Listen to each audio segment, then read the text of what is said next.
Ready? The subcommittee will come to order. The chair recognizes himself for an opening statement.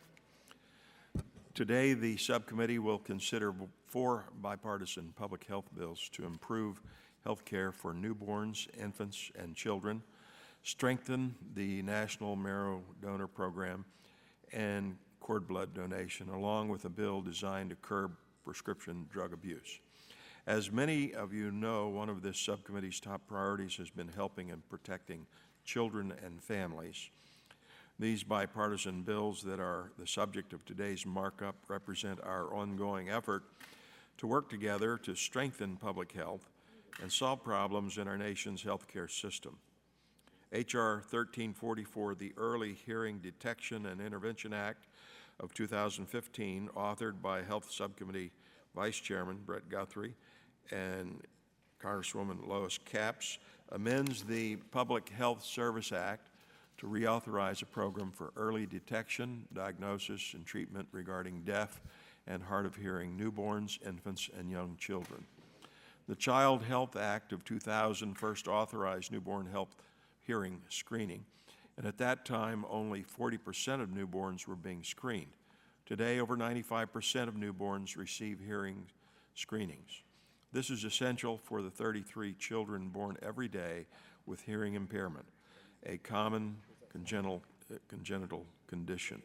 Once detected, the child can receive the necessary language stimulation and benefit from early intervention. Secondly, H.R. 1462, the Protecting Our Infants Act of 2015, authored by Representatives Catherine Clark of Massachusetts and Steve Sivers of Ohio, will combat the rise of prenatal opioid abuse and neonatal abstinence syndrome, NAS. Babies born with NAS often need to be hospitalized for weeks and can suffer from seizures and other complications. In recent years, sadly, there has been a steady rise in the number of overdose deaths involving heroin. According to the Centers for Disease Control and Prevention, the death rate for heroin overdose doubled from 2010 to 2012. The bill will address the growing problem and help protect newborns and infants. Additionally, this bill has a Senate companion bill, S. 799, sponsored by the Senate Majority Leader Mitch McConnell.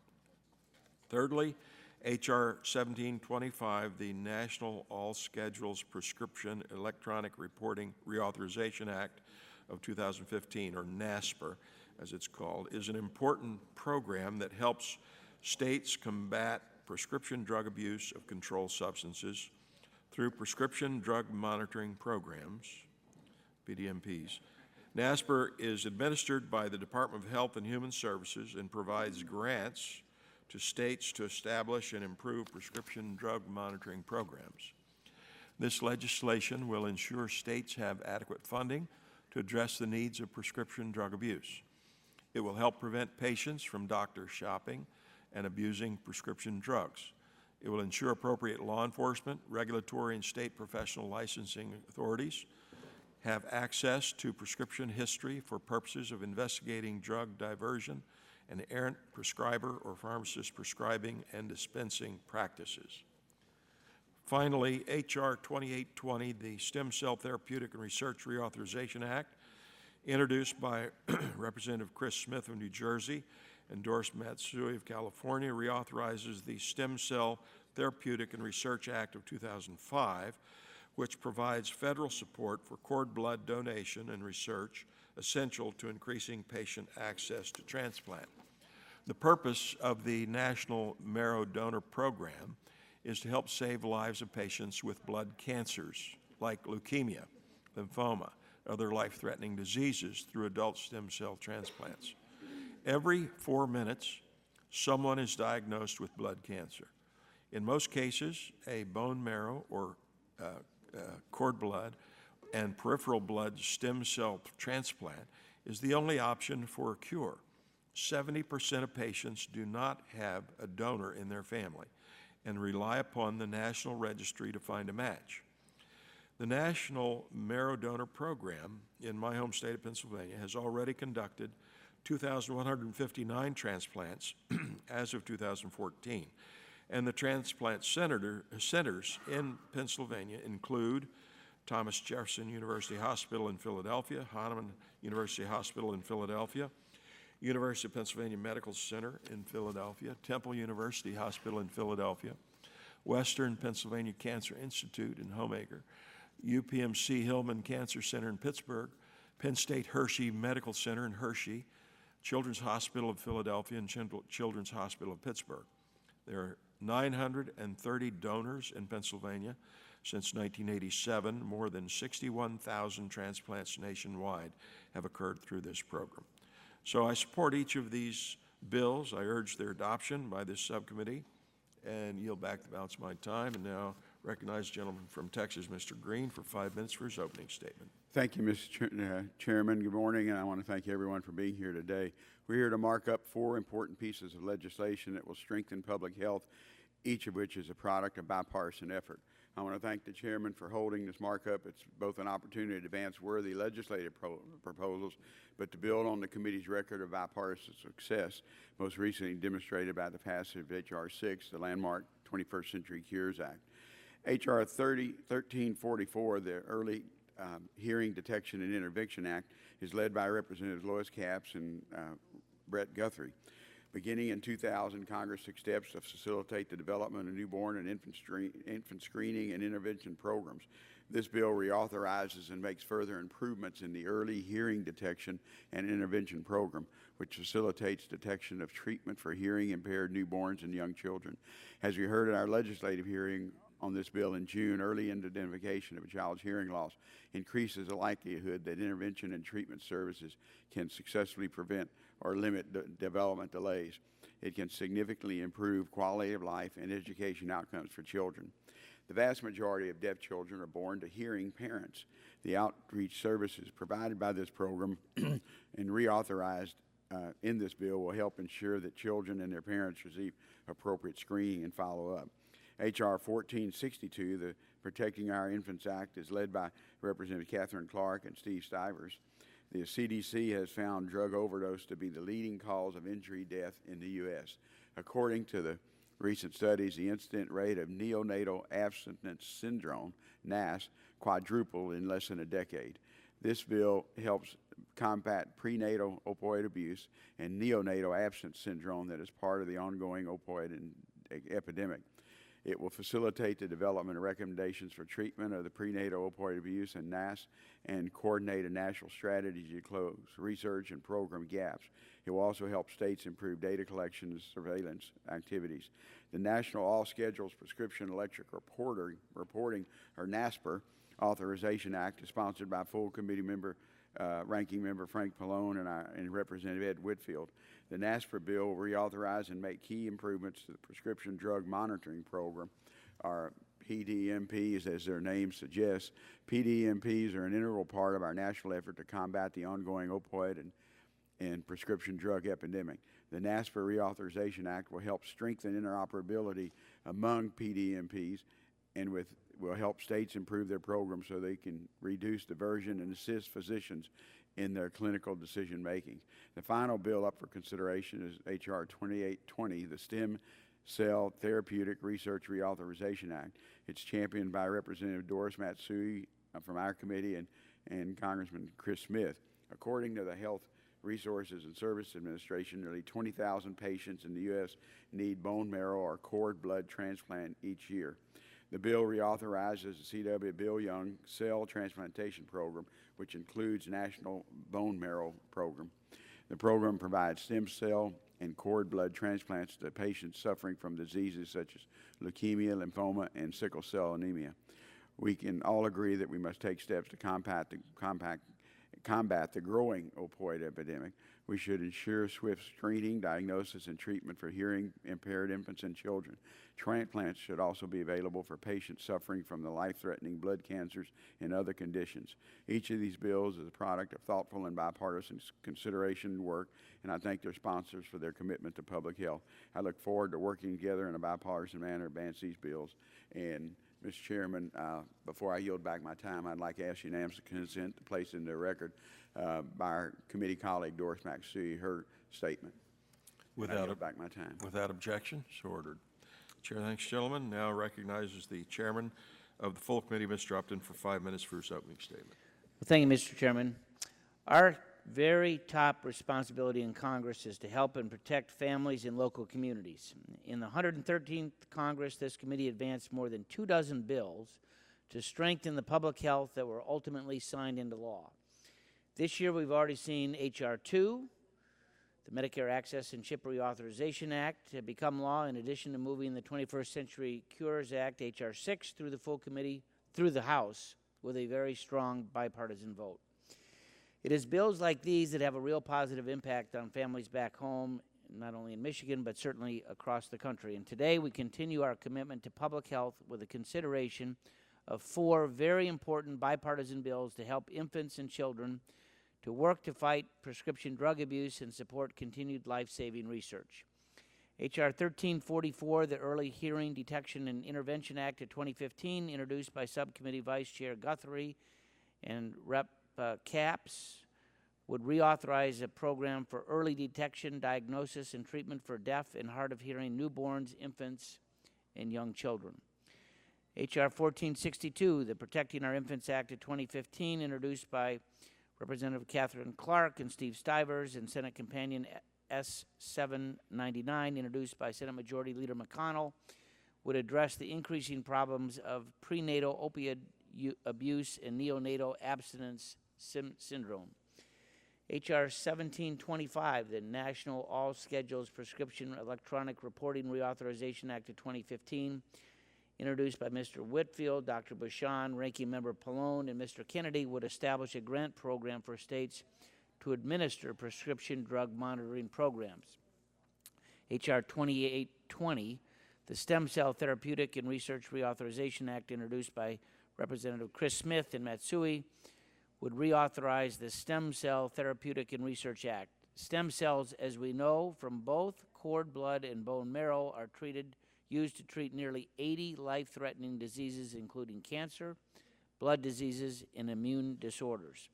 This bill would provide federal support for cord blood donation and national bone marrow registry and research to increase patient access to transplant.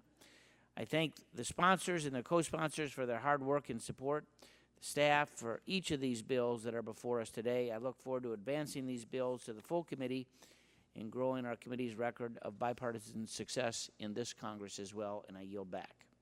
Chair thanks the gentleman. Now recognizes the gentleman from New Jersey, the ranking member of the full committee, Mr. Pallone, for 5 minutes for his opening statement.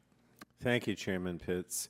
I'm pleased that all 4 bills have robust bipartisan support and continue this committee's tradition of a collaborative approach to public health legislation. All 4 of these measures will surely improve the health of our nation. H.R. 1725, the National All Schedules Prescription Electronic Reporting, or NASPR Reauthorization Act, helps states establish and maintain prescription drug monitoring programs in order to combat prescription drug abuse, a public health crisis that affects communities across the country.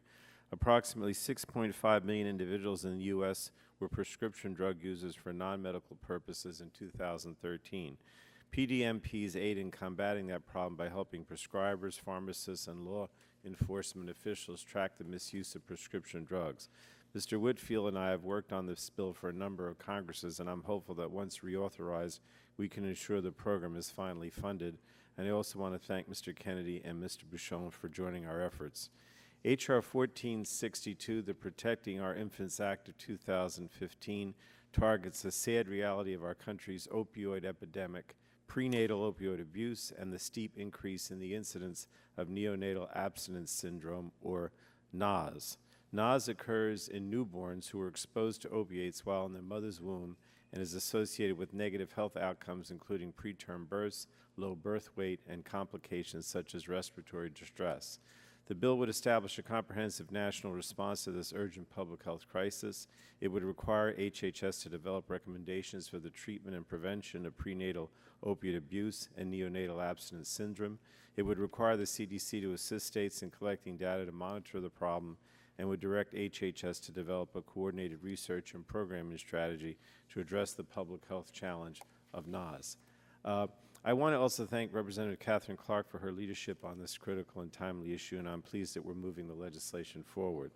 H.R. 2820, the Stem Cell Therapeutic and Research Reauthorization Act, continues our highly successful Be the Match registry for bone marrow and umbilical cord blood transplantation. I'd especially like to thank Representative Matsui for her continued leadership on this issue, and pleased that we're working together to ensure continued federal support for this program that helps patients in need of bone marrow transplants find a match. For nearly 20,000 patients each year, such transplants are life-saving. Of those patients, 70% will not find a match within their family member and will rely on the Be the Match registry to find a non-relative donor.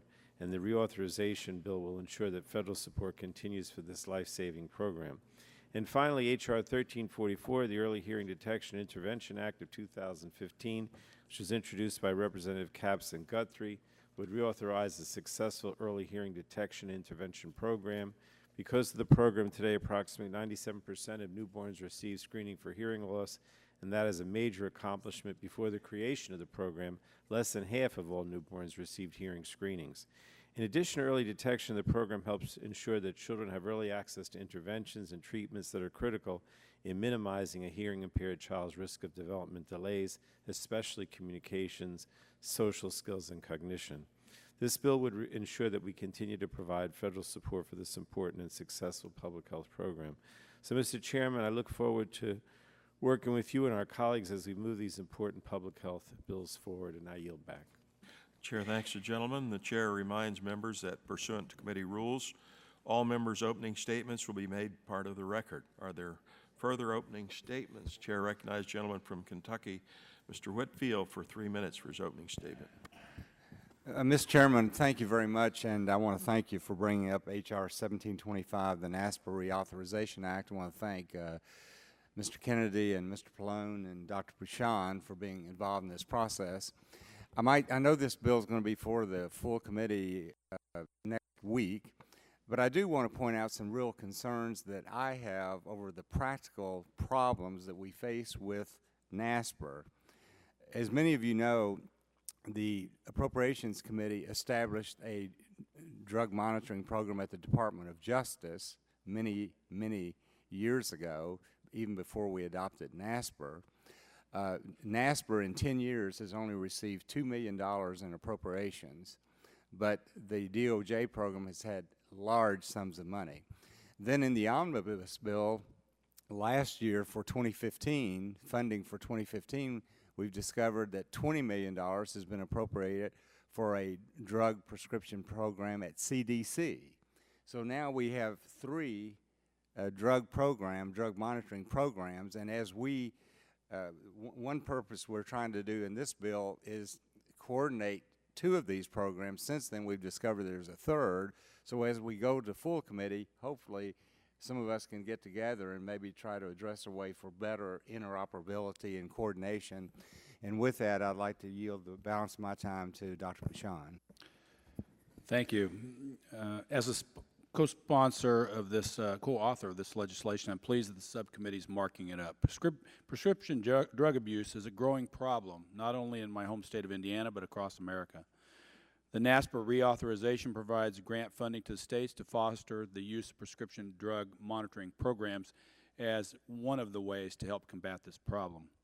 In this ongoing fight, we need every thing in our armamentarium that we can.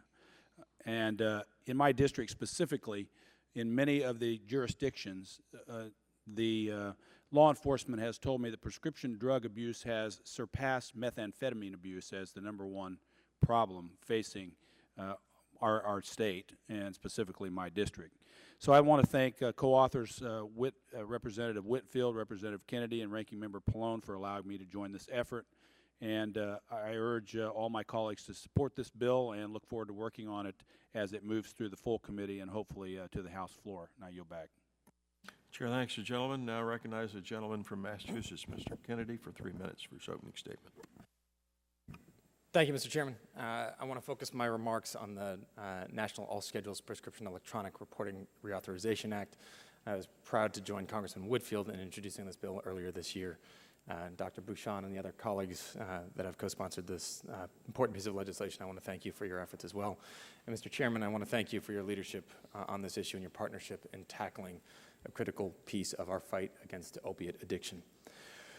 A few weeks ago, I met with families from Taunton, Massachusetts, a city in my district that has been tragically scarred by the opioid epidemic. All of the stories have stayed with me, but one stood out in particular. It was shared by a young man named Corey, a former honor student and star pitcher from Taunton High's baseball team. After suffering an arm injury, he required surgery, and he was prescribed prescription painkillers. Those pills led him down a path of well known to so many families across our country, one that landed him in rehab 12 times before he overdosed on heroin. Today, he is still battling the brain damage caused by that overdose. His story is breathtaking, but it is not unique. Not in Taunton, not in Massachusetts, not in any corner of our country. And while race, gender, income level, zip code, and even drug of choice might change, the arc of that story often remains the same.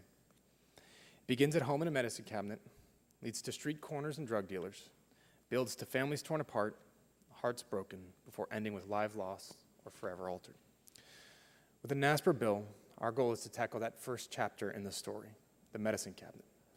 By strengthening and supporting the prescription drug monitoring programs, or PDMPs, that exist in almost every state, we can identify at-risk behavior early on and stop addiction before it starts.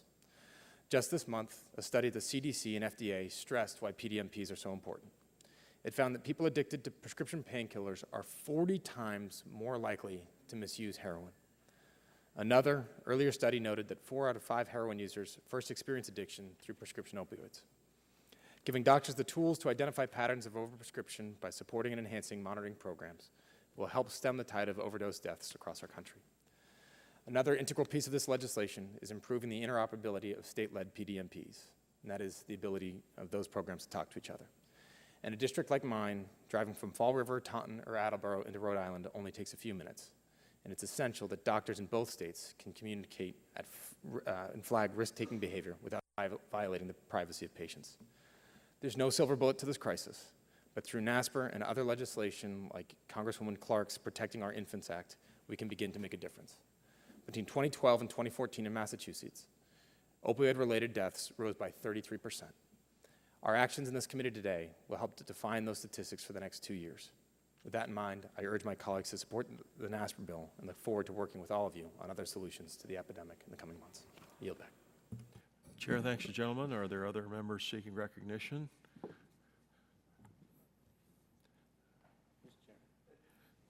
Mr. Chairman, may I ask unanimous consent to submit for the record about 12 letters from organizations that support reauthorization of NASPR? All right, without objection, so ordered. Anyone on the Republican side? Anyone on the Democratic side seeking recognition? All right, if not, I need the script.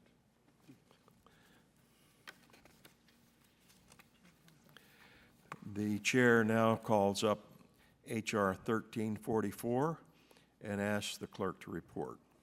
H.R. 1344, to amend the Public Health Service Act to reauthorize a program for early detection, diagnosis, and treatment regarding deaf and hard of hearing newborns, infants, and young Without children. objection, the first reading of the bill is dispensed with, and the bill will be open for amendment at any point. So ordered. The chair now recognizes Mr. Guthrie for the purpose of offering an amendment. Thank you, Mr. Chairman. And Mr. Chairman, I have an amendment at the desk. Clerk will report the amendment. Amendment to H.R. 1344, offered by Mr. Guthrie of Kentucky. Without objection, the reading of the amendment is dispensed with. The gentleman is recognized for 5 minutes in support of the amendment. Thank you, Mr. Chairman. This amendment to H.R. 1344, the Early Hearing Detection and Intervention Act of 2015, only makes technical changes to the bill. I'm proud to be a co-author of this bill with Congresswoman Lois Capps, which reauthorizes the Newborn Infant Hearing Screening and Intervention Act. This important law provides for hearing test and intervention programs for newborn babies. Our legislation builds off previous reauthorization so that these screenings can continue and ensures that babies receive intervention and follow-up care when needed. In 2000, only 40% of newborns were screened. That number rose to just over 86% in 2011. Today, the CDC reports that the number has risen to about 97% of all infants. Tremendous strides have been made to increase access to these screenings, but we must ensure that they remain available. Current law expires at the end of September, which makes it critical that we move this important bill. I'd like to thank Chairman Upton, Subcommittee Chairman Pitts, and Representative Capps, and particularly the committee staffs on both sides for their hard work, both sides of the aisle for their hard work on support of this legislation. I'd like to also thank and bring attention to, on my staff, Megan Jackson, who's back from her first day since bringing Henry Jackson into the world 2 months ago. So we're talking about infants and newborn screenings. It's glad to have Megan back and part of the team here again, and congratulate her on the birth of her son, Henry.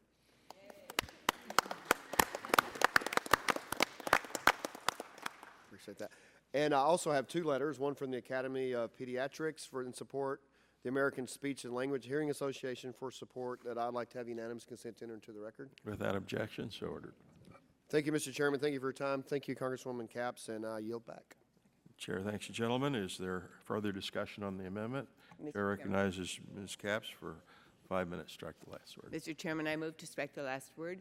While all of the bills we are considering today are important, I just want to take another moment to highlight H.R. 1344, the Early Hearing Detection Intervention Act, which I was honored to co-author with my colleague from Kentucky, Congressman Brett Guthrie. This bill is dear and near to me, as I have long been a supporter and actually authored the last reauthorization. And this year, I'm proud to have joined my colleague, Congressman Brett Guthrie, to continue to improve this important program. The EHDI, Early Hearing Detection Intervention Program, touches every community across the country. All 50 states and the District of Columbia have early hearing detection intervention laws or voluntary compliance programs that screen for hearing loss early when a family has the most options. We know that when hearing loss is caught early, children have such better outcomes, and the need for the program is real. Hearing loss in newborns is considered an invisible disability.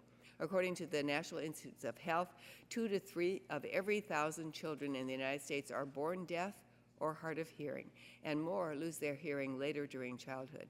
Since the implementation of Early Hearing Detection Intervention Program 15 years ago, we have seen a tremendous increase in the number of newborns who are being screened for hearing loss. As Mr. Guthrie said, back in 2000, when we first set this program up, only 44% of newborns were being screened for hearing loss. Now, newborns are being screened at a rate of over 96%.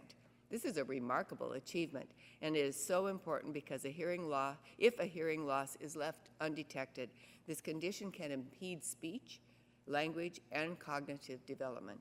And early intervention can help the children overcome these issues and get them ready to learn on a par with their peers.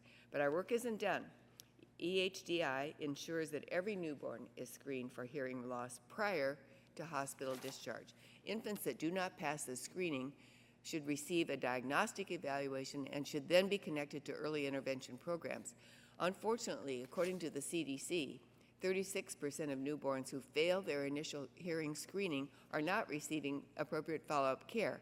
And that is why this bill expands access to EHDI to young children as well, and clarifies the role of each agency in carrying out the goals of this program. Continued federal support is so crucial to ensure that state EHDI programs continue to screen newborns and to link these young children and their families to services. We need to ensure that every single newborn is screened, and that every family that needs to access follow-up care is given that access. You know, I was a school nurse for over 20 years. I've worked with so many students who were lagging behind their classmates, and this was due to an undiagnosed or untreated hearing loss. These children did not need to suffer. We can help them succeed through stronger investments in follow-up and interventions such as sign language training, hearing aids, and speech language development. Early identification intervention are key to a child's well-being, and that's what we aim to achieve through the reauthorization of the Early Hearing Detection Intervention Act. Together, we can keep this program strong. Thank you for including this in the markup today. I urge everyone to support this bill, and I yield back. Chair thanks the gentlelady. Is there further discussion on the amendment? If there's no further discussion, then the vote occurs on the amendment. All those in favor shall signify by saying aye. Aye. All those opposed, no. The ayes have it, and the amendment is agreed to. Are there other amendments? They're saying no other amendments. The question now occurs on forwarding H.R. 1344 as amended to the full committee. All those in favor say aye. Aye. Those opposed, no. The ayes appear to have it. The ayes have it, and the bill is agreed to. The chair now calls up H.R. 1462 and asks the clerk to report. H.R. 1462, to combat the rise of prenatal opioid abuse and neonatal abstinence syndrome. Without objection, the first reading of the bill is dispensed with, and the bill will be open for amendment at any point. So ordered. Are there any bipartisan amendments to the bill? Are there any other amendments to the bill? The question now occurs on forwarding H.R. 1462 to the full committee. All those in favor say aye. Aye. Those opposed, no. The ayes appear to have it. The ayes have it, and the bill is agreed to. The chair now calls up H.R. 1725 and asks the clerk to report. H.R. 1725, to amend and reauthorize the Controlled Substance Monitoring Program under Section 3990 of the Public Health Service Act and for other purposes. Without objection, the first reading of the bill is dispensed with, and the bill will be open for amendment at any point. So ordered. Are there any bipartisan amendments to the bill? Are there any other amendments to the bill? Seeing none, the question now occurs on forwarding H.R. 1725 to the full committee. All those in favor say aye. Aye. Those opposed, no. The ayes appear to have it. The ayes have it, and the bill is agreed to.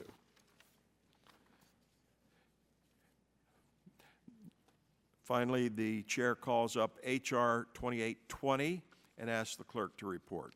H.R. 2820, to reauthorize the Stem Cell Therapeutic and Research Act of 2005 and for other purposes. Without objection, the first reading of the bill is dispensed with, and the bill will be open for amendment at any point. So ordered. Are there any bipartisan amendments to the bill? Are there any other amendments to the bill? Seeing none, the question now occurs on forwarding H.R. 2820 to the full committee. All those in favor say aye. Aye. Those opposed, no. The ayes appear to have it. The ayes have it, and the bill is agreed to. Without objection, the staff is authorized to make technical and conforming changes to the legislation considered by the subcommittee today. So ordered.